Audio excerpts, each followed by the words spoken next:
Kung sagata, tiyak na iisa ang panlasa natin. Sa susunod nating destinasyon, hati raw ang mga opinyon.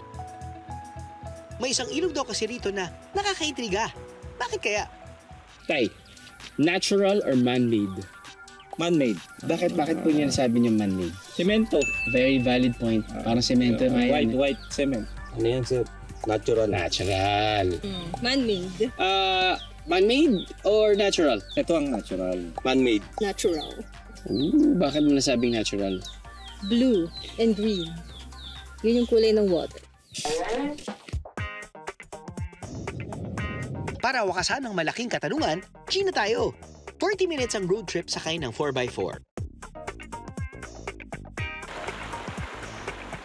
Sir Bong, yung unang pagdating natin dito sa area na to kala ko natural pero hindi natural dahil parang man-made talaga to. Pero of course, na-validate ko dahil meron ako nakita steel bar na naka-ukit dito. So I guess nga man-made talaga. Ano po ba yung parang background na kung bakit merong gintong structure dito sa May Falls? In 1986, ito ay dating kalsada na ginawa ng Philippine National Oil Company or PNOC para mag-explore ng geothermal resources dito sa bundok na ito.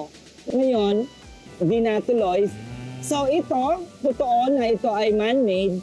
Balik tayo sa sinabi mo na dating may daanan dito. Saan po yung daan? Ito, kalsada ito. Kalsada to? Yes. What? Sino nga ba ang mag-aakala ng kalsada pwede palang mag-iitsurang ilog? Spillway ito. Dati. Bago may mga rumaragas ang tubig, talagang daanan to? Daanan to, kalsada. Ano po bang sabihin na spillway? Spillway, parang tulay para daanan ng mga sasakyan. Okay. Yun naman pala, man-made man. Dinarayo pa rin ito ng mga turista dahil sa ganda nitong natural. Sa pagsisikap ng Tourism Office ng Camarines Norte, marami na rin pwedeng pagpilian ng pasyalan ang mga dadayo rito. Isa sa mga paboritong puntahan, ang Mampili River na libre ang entrance fee ha. I'm guessing pinupuntahan to not because of the falls, kasi yung falls dun pa. But because of this area, which is yung kanilang languyan na, if you can see, sobrang clear ng water. Water's kind of cold, but very pleasant. Trek is for all ages.